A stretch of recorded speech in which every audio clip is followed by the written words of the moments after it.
The Tom Woods Show, episode 692. Prepare to set fire to the index card of allowable opinion. Your daily dose of liberty education starts here. The Tom Woods Show.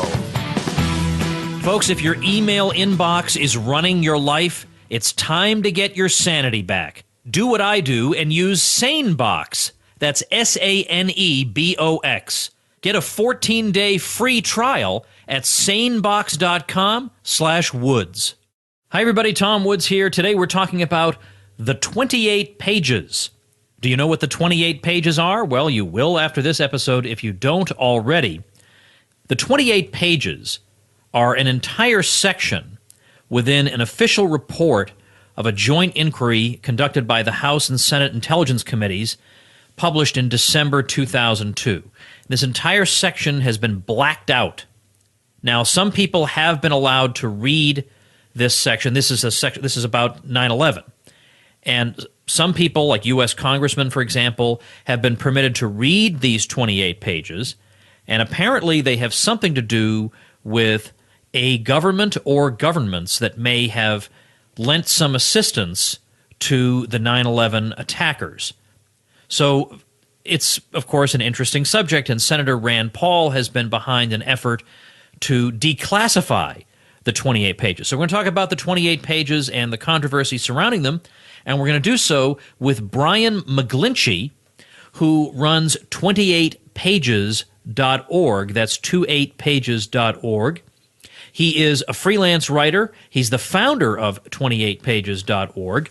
He's a former Army officer and a financial services executive, and he joins me right now to talk about the 28 pages. Brian, thanks for being here. It's great to be with you, Tom. I've been reading 28pages.org since I knew we were going to talk. I knew a little something about this 28-page thing, but not a whole lot. I was quite surprised by the comments by Thomas Massie, Congressman Massie from Kentucky. You know, he's a pretty sober and, restrained individual in his rhetoric, and he is blown away by the contents of the 28 pages. Let's start off with what these 28 pages actually are. These are not pages redacted from the 9/11 Commission report. I think people probably think that's the case.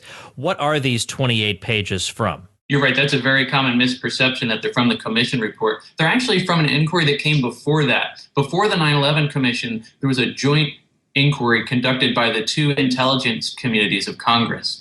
And this inquiry was looking specifically into intelligence community activities before and after the attacks.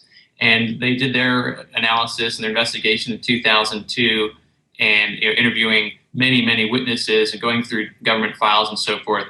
And that work culminated in a report spanning more than 800 pages. Now, throughout that page, there's 800 pages, there's various redactions of a name or a place or a date.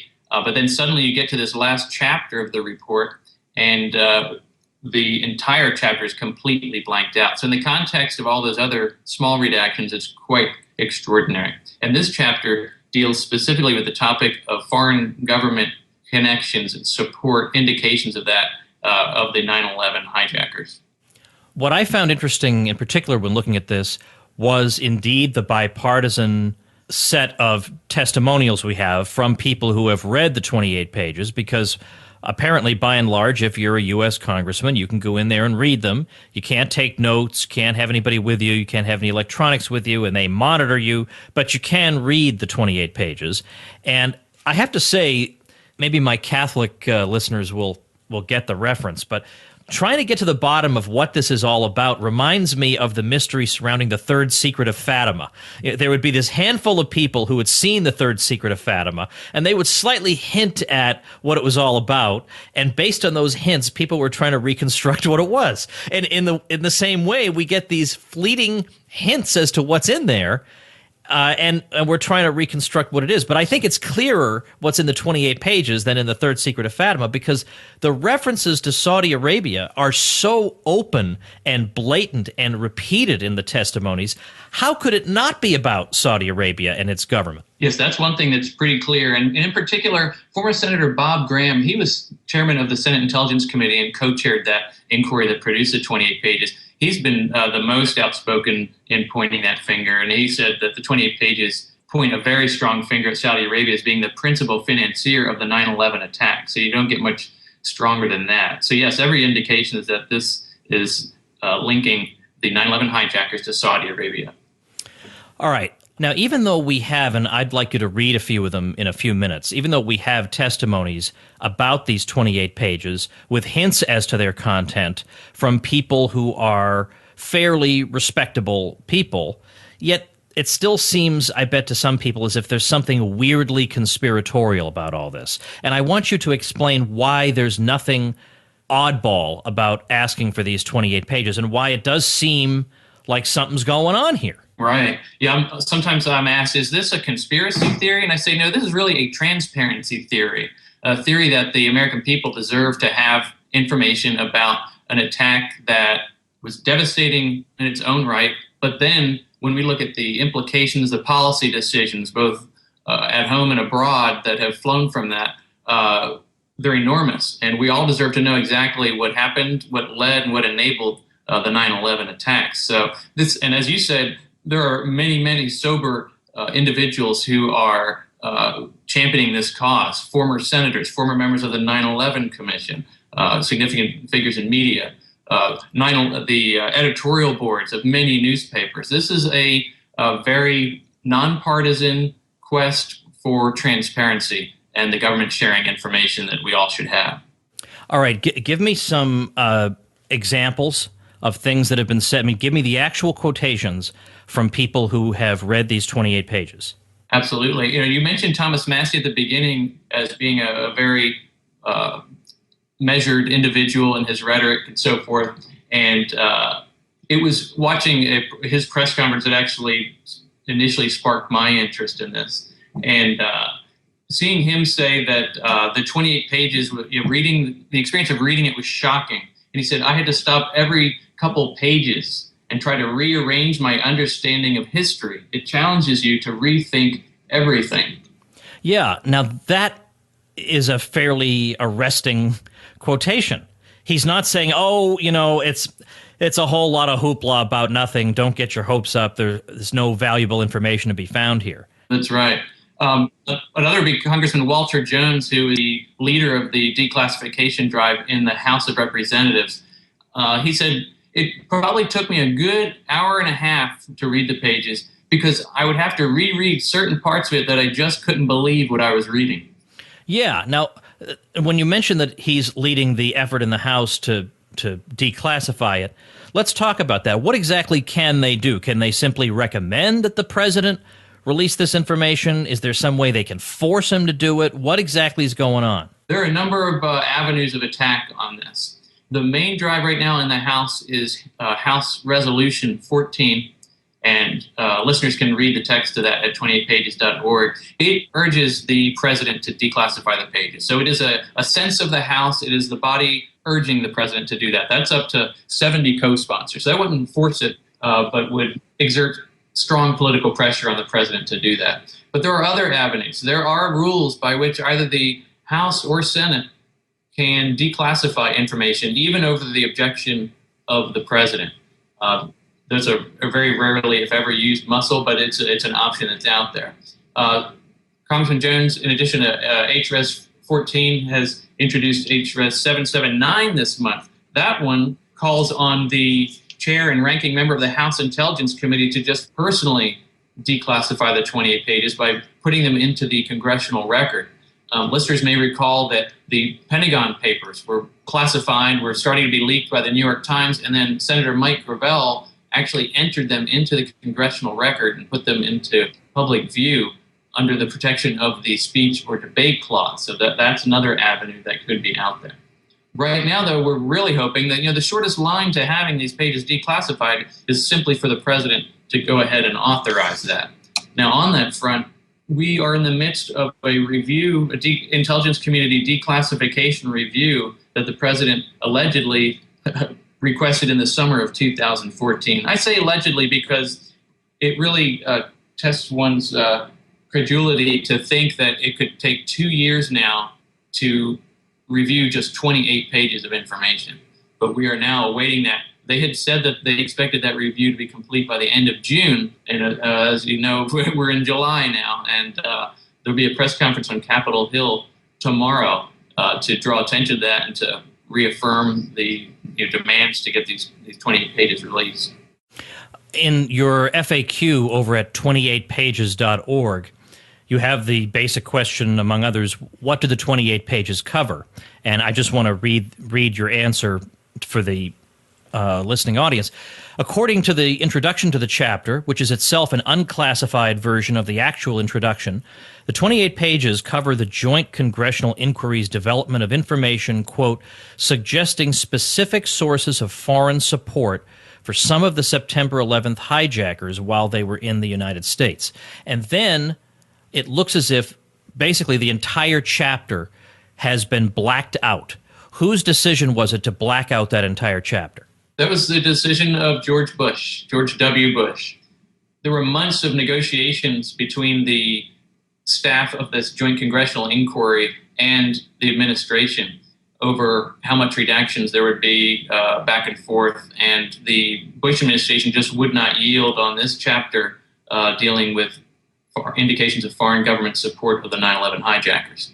As your listeners may well know, there are close ties between the Bush administration, Bush personally even, and the royal family of Saudi Arabia. Now, can we know that we're only talking about Saudi Arabia here? We can't know anything for certain. I believe there may be additional countries implicated, perhaps. Sometimes you see some, again, getting back to you referring to Fatima and the analysis of all these comments, sometimes you see plural references by people referring to these 28 pages, but it's not clear if they're just being intentionally vague. Plural references meaning governments with an S. Exactly. Yeah, but they might be intentionally vague with that, so like saying some people or something like that. But it's not clear. It is pretty clear, though, that the overwhelming weight of this chapter deals with Saudi Arabia. All right. Now, of course, I can anticipate what one of the objections will be. We can't let you know about what we have learned about possible funding sources for the attacks because that would jeopardize national security. I want to ask you that after we thank our sponsor. All right, if you're like me, you're overwhelmed with email. You get more email than you can possibly deal with. It's constant. It never ends. You wake up in the morning and somehow you got 50 emails while you were asleep. Can't possibly keep up with it all. What in the world are you going to do? Well, lose your mind is one possibility. But another possibility is a thing I use myself and I can't possibly function without anymore. And that is SaneBox. SaneBox automatically separates out the stuff I actually need from the stuff, well, let me put it politely, I don't really need. That way I can scan it a lot faster, do what I need to do a lot more quickly, and I can clear out my inbox every day using all the little tricks they have. For instance, if there's some email that I know I'll be in a better position to deal with in a couple of days or a week or whatever, I just have SaneBox resend it to me at that time. And then it's out of sight. I don't have to worry about it anymore. Fantastic. Get a 14-day free trial at sanebox.com/woods. And if you decide to stick with it, you automatically get a $25 Tom Woods Show discount. Don't let another moment of your life be stolen by too much email. Check it out at sanebox.com/woods. So what is the response to the claim that national security might account for why they don't want us to have this information? Well, the best response is from people who have read and wrote the 28 pages, and they say that it's absolutely not justified. They said 95% of this chapter in this report could be declassified without any concern for national security. The rationale for this classification has evolved over time. Originally, it was to protect sources and methods for national security, just as you say. And recently, we see comments about the 28 pages as being, well, it's uncorroborated information, it's unvetted. That's an entirely different rationale that's now being floated about. I see. Okay, so it's not credible in some way. The national security justification is not credible. Yeah, exactly. But to claim that the information itself is not credible sort of leads you to wonder what it was doing in the report. Why do they have this whole chapter How did it make it through? Exactly. It's a report of over 800 pages, and no one has ever made those kind of aspersions about the rest of this report. And suddenly you're supposed to get to this chapter that's just flimsy grab bag of information. That's not the case at all. This is information that came from FBI and CIA documents that the inquiry discovered. Do you know if Senator Rand Paul is one of the people who's read the 28 pages? He has read the 28 pages, and he has introduced a Senate counterpart to that, House Resolution 14, called Senate Bill 1471, that likewise urges the president to declassify the pages. Okay, now let's talk about this a bit more. Why couldn't Senator Paul, or for that matter, any of these people, Thomas Massie, anybody, why couldn't they just give a speech telling us everything that's in the 28 pages? I think that's what people listening to this will wonder. Isn't there an obvious solution to this? Somebody just tells us what's in there. Exactly. Under the speech or debate clause, members of Congress would indeed be protected from any criminal prosecution by revealing the information that's in the 28 pages. Now, there's a couple considerations that go beyond that, which is, number one, they can't take physical custody of the 28 pages. They're locked in a secure facility in the basement of the Capitol. So then they would have to recount as best they could, I guess, the highlights of the 28 pages from the floor of the House or the Senate. They would be protected from prosecution if they did that. They would not be protected from consequences. And one of those consequences could well be that they never again are granted access to read classified information. Now, anybody who on Capitol Hill is really driven to want to expose this classified information is probably the kind of person who would really value having continued access to other classified information so that they can stay informed and monitor the executive branch and so forth. So it's not just as easy as saying, well, just go read it, because there could be repercussions from that. Okay. It does seem to me that you would think there'd be at least one person who would just be a martyr for the cause and say, you know what, wouldn't be the end of the world if I did something productive and left political life and went to the private sector and just did this for my country. Why isn't there an Edward Snowden in this case? Why there's nobody who will just tell us what's in here? If it's that important that it's just shaking Thomas Massie to his core, then why doesn't he say, maybe there's more important things than my congressional career? I mean, I don't mean to put him on the spot. I just use him as an example. Yeah, exactly. And of course, I don't expect you to answer that. I guess that's more rhetorical than anything else. But if we're talking about something that's this important, then I don't see why your congressional career matters more than us having this information. Right. And maybe these people are wanting to go as hard in the paint as they can right now, using other avenues, using pressure on the president, using resolutions and that type of thing to bring about political pressure. And there have been some indications that reasons for optimism on this. There have been statements by the administration saying we do expect some degree of declassification. We had the CIA director this month saying, I think the pages should come out. I think it's a good thing that they come out. So I think we're seeing some hints that there will be a declassification, hopefully a complete declassification. We recoil a little when we hear them talk about some degree. Again, just about every word, according to people who read these 28 pages, should be able to come out, except perhaps for a few names of a source or two. Brian, I don't know how any of this works in terms of government documents, but isn't there a possibility that they could release a falsified version of the 28 pages and we'd never know? That's a great question, and one that's often asked. The good thing is that we have people on Capitol Hill who've read the 28 pages and were struck by them. We've got people from the Joint Inquiry, Senator Graham, who chaired it. We've got watchdogs. The people who are advocates on this issue are the people who've read the 28 pages. So if somebody tried to a last-second swap of the most compelling and important aspects of this, our watchdogs in Capitol Hill would know that. Let's suppose it does say something that implicates the Saudi government in some way in the attacks of 9/11. I don't understand the national security argument. I mean, I'm sure if I had half the idea of what's really going on behind the scenes, I'm sure even I would be shocked. But if the claim is it could undermine, in general, the idea, I mean, I'm sure there are other claims, right, that there ways we gather information might be made obvious in the 28 pages, whatever. But I could also see them saying that it would undermine the status that Saudi Arabia enjoys as a great and important and unquestioned ally of the U.S.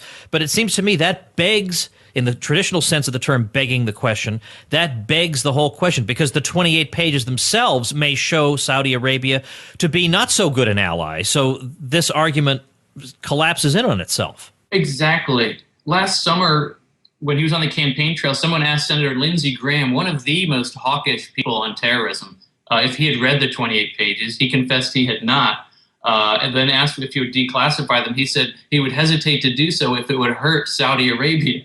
And it gets back to the circular logic of our national security establishment on this. Well, we don't want to do anything to hurt the Saudis. They're a key ally. Well, to the extent they are implicated in the worst attack, terrorist attack on U.S. soil, are they indeed that ally? That's really the fundamental question that underlies all of this.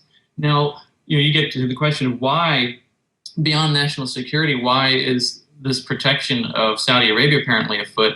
And really, it's part of an enormous pattern across both parties, across many branches of Congress, of protecting this relationship with Saudi Arabia at all costs. And that points to the influence that Saudi Arabia has in this country. And the more I've been involved in this issue and in this campaign, the more every day I uncover, and there's another connection to Saudi Arabia. The chairman of one of the largest Republican super PACs is a registered lobbyist for Saudi Arabia. Donald Trump's newly promoted campaign manager was a registered agent of Saudi Arabia. The money that flows into our think tanks comes from Saudi Arabia. You've got multi-million-dollar contributions to the Clinton Foundation from Saudi Arabia. So the connections, that plus the enormous weapons deals that are done with that, the intelligence community's close relationship. Sometimes they call Saudi Arabia an ally. Sometimes I think the better term where the CIA is concerned is a co-conspirator. This is not an exercise in history, by the way, getting these 28 pages out. It's very relevant to today. Senator Graham says that by shielding Saudi Arabia from scrutiny of its role in 9/11, we've only encouraged them to continue funding and promoting extremism around the world and paving the way for the rise of the menace of ISIS that we're facing today. Brian, I'm curious about your own background. What is your background, and how did you come to be so involved in this issue? My background originally I was an Army officer for 4 years. I worked in financial services, then became a freelance copywriter. And 2 summers ago, I just happened to come across video of Thomas Massie on a Capitol Hill press conference describing the 28 pages and his reaction to it. And at that time, and this is an issue you and Ron Paul talk about often, I had personally been on a quest to find my role, my niche. What can I do to help make things better? And foreign policy had been an issue of mine of great interest. Transparency had been an issue of mine. I started researching the top of the 28 pages. I saw a void out there. There was really no single website with information, reliable, well-sourced information, ongoing reporting, original documentation, and so forth. And so I decided this will be it for me right now. I'm going to leap in and make this my avenue of attack and a little brush fire of liberty out there. Well, it's tremendous. Tell people the website again, and what do you want people to do after listening to you talk right now? What's the action step you want them to take? You bet. Come to 28pages.org. It's 28pages.org. We have resources there to help you take action, and it only takes minutes. We've got the enormous influence of the intelligence community and Saudi Arabia on one side, and it's the American citizens on the other in terms of pressuring the president. There's this declassification review going on right now. They'll tell you it's a national security review. It's really a political review. They're measuring political costs and benefits of declassifying these pages. So we need to exert as much pressure as possible. So come to 28pages.org, click the Take Action button. We can guide you through making a quick phone call to your member of the House, your senator, the White House. We've got, if you prefer sending a written message, we can facilitate that as well. The other thing I would say is stay plugged in on this issue. This is a kick the can exercise by our government. Keep deferring this. It's been 13 years since this report was created. And so stay connected. Follow us on Twitter at 28 Pages. You can also link to us and find our page on Facebook from our website. So stay hooked in, stay interested, and share this information with those in your social circle to build awareness of this so that we can really bring this about ahead of this 15th anniversary of the attacks that's coming up very soon. I'm going to link to everything you just mentioned, the social media, the site itself, over at tomwoods.com/692, which is our show notes page for today. Brian, best of luck with this. You took me from somebody who knew, I don't know, half a sentence worth about this stuff to somebody who I feel like I could now hold my own in a discussion with someone on it. So I'm grateful to you. You have indeed found an important niche, and we all appreciate it. Thanks so much. Thank you, Tom. All right, now let me update you on things here. We still have, if you haven't started listening to the Contra Krugman podcast, which I co-host with Bob Murphy at ContraKrugman.com, well, that will help get you through these light weeks in terms of Tom Woods Show episodes while I move across the country. So remember, the episodes are going to be a little sporadic until then, but we're going to get at least a couple a week, maybe 3 a week, depending on how well I do. But before you know it, well before the end of the month, we will be back to 5 episodes a week of the show. But you always have Contra Krugman that you can check out at ContraKrugman.com. Well, anyway, coming up on the July 18th episode, I don't know what number episode that'll be, but Tom DiLorenzo has a brand new book coming out on socialism, and it's called The Problem with Socialism. And it's a wonderful book that goes at the subject from a bunch of different angles. And it's a very needed book in light of Bernie Sanders' success and the resurrection of the term socialism and the idea of socialism in our own day, especially among young people. So that's going to be a really great episode. It comes out July 18th, and Tom will be on the show on July 18th. No matter what's going on with me and my move, that is a definite. You can pre-order Tom's book at Amazon through tomwoods.com/socialism. And I want to note that if it weren't for my little team here, I wouldn't even be able to do the episodes I'm doing during this move. We're moving to Florida. I've told you that. But thankfully, I've got Chris Williams on audio, and you can check him out, by the way, for audio services at chriswilliamsaudio.com. He's incredibly conscientious, an exceptionally hard worker, extremely knowledgeable, just top-notch. I couldn't be happier with Chris. A.J. Van Slyke, my assistant. AJ is a tremendous guy. You may have heard him in an episode of this show that we did some time ago, the two of us together, talking about his role and how he got into the liberty movement.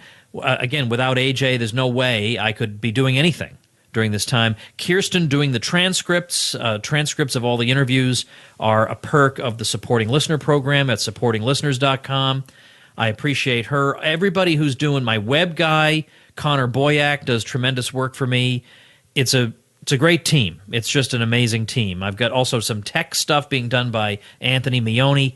It's amazing. I can't do these things, but these people do them for me, and you help to make this all possible when you do your Amazon shopping through tomwoods.com/Amazon. Doesn't cost you anything extra, but it helps me pay some bills around here, particularly for these totally, totally indispensable people.